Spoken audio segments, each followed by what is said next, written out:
Good morning, Padres. Today is Friday, May 7th, and we've got a great show for you. In today's show, we have a segment on a unique CHS student and some insight into the origins of a sport here at CHS. Welcome to your CHS Video Bulletin.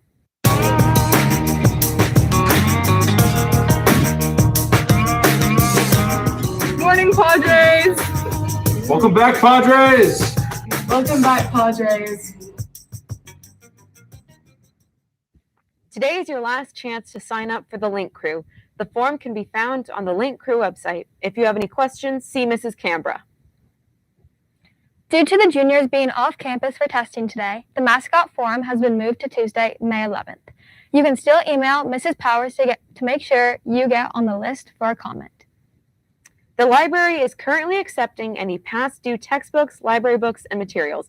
Turn in your stuff now so you won't be fined at the end of the year for long lost materials. Hey, Emma, how is your video capstone coming along? It's going good, Sammy. Well, maybe we can see your capstone at this year's Carmel High School Film Festival. It's taking place at the Monterey County Fairgrounds Drive-In Movie Theater on May 28th. The festival will feature the best of Carmel High School film and video students' final capstone films. Cash prizes will be awarded to the winning films in several categories and will be judged by professional filmmakers. Gates open at 5 p.m. and the cost is $20 per car. You can purchase tickets from the ASB office, Evan Bright, or www.padretv.org.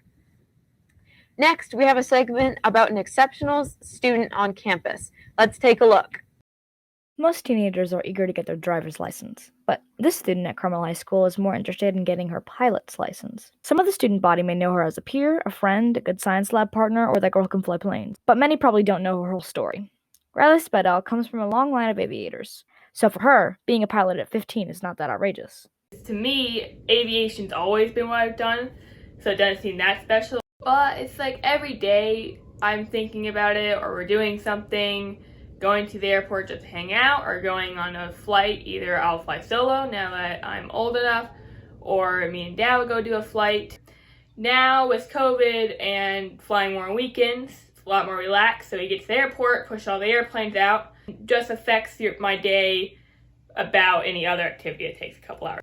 Riley happens to have the personality that she can look at things logically in an emergency and make the right decision. It's important for me to teach my kids to fly airplanes because it's kind of a family tradition at this point.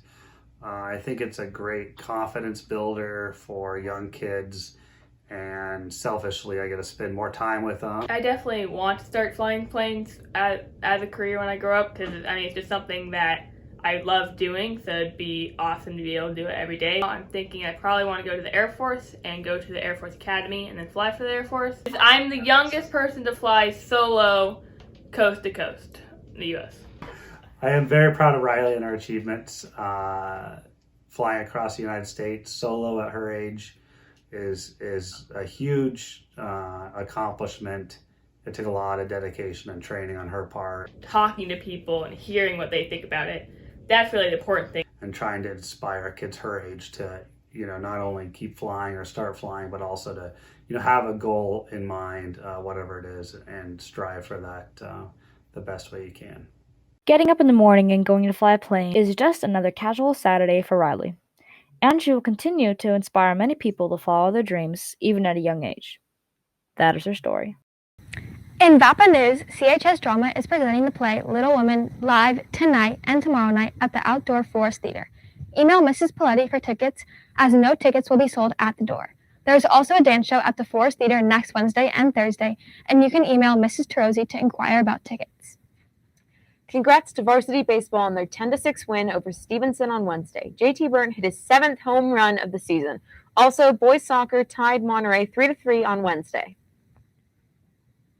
And today, there's boys and girls swimming, boys varsity baseball, boys basketball, boys JV and frosh baseball, boys tennis, boys volleyball, and girls basketball.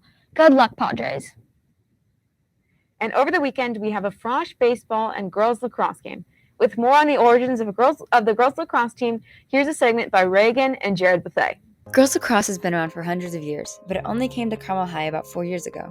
We've been able to interview a player on the original girls team and a speaker for the sport at the high school, Kaylee Kinoshita, and a member of the board pushing for the team, Dave Bethel. My junior year of high school, and a lot of my friends at the time played on the boys team. And so I'd hang out with them and they would talk about lacrosse and play lacrosse. So then I was like, oh, that seems kind of fun. And so we'd hang out and like go shoot and stuff. And then I was like, I want to play.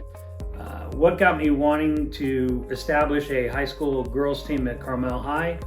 It was the fact that I had daughters as well, especially my youngest, and wanted to have a forum for her to be able to play in high school, and not just her, but all of her friends. Running Monterey Tribe, and I'm currently still the president there.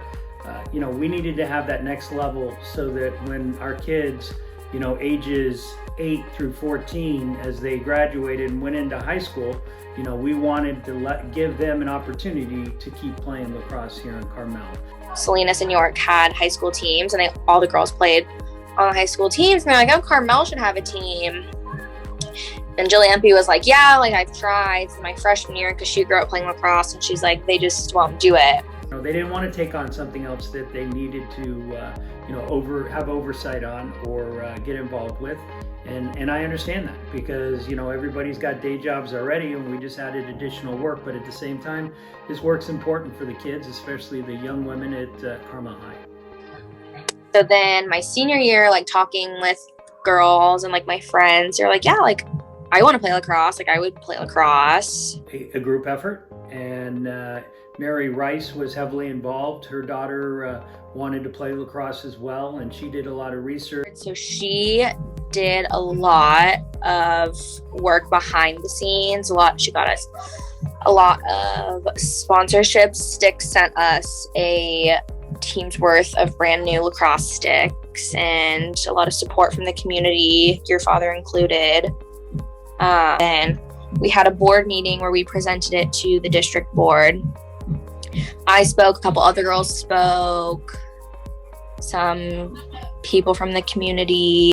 And we made our case that under Title IX, this is a positive step for Carmel High moving forward in girls lacrosse. That sealed the deal, and we started practicing within a week of that meeting. It takes the right people to fight for a team that could last for years and benefit the girls at Carmel High. That is just how the girls lacrosse team came to be. Just last season, the girls lacrosse team went 3-0 in their very short season and beat every team they faced by more than 10 goals, securing their spot in CHS history. We are getting closer to graduation and the end of the year, so it's time to check your community service hours. How many hours do you have, Emma? I have 20, Sammy, but I'm only a sophomore, so I've got time. Well, seniors, you need to have 37 and a half hours before graduation, so go out there and get your hours. If you need hours, there are opportunities in the Bulletin. Also, sober grad permission slips are available at the ASB office. There have been many club meeting updates, including robotics, mock trial, Dungeons and Dragons, This Club Saves Lives, and the Interact Club.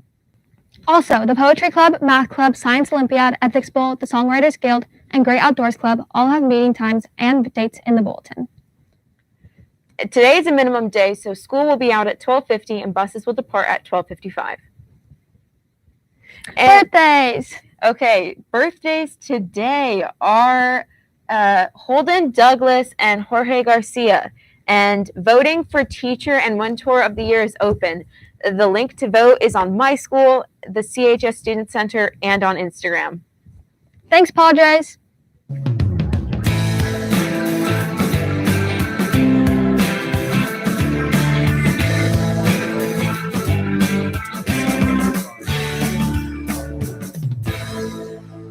Have a great day, Padres.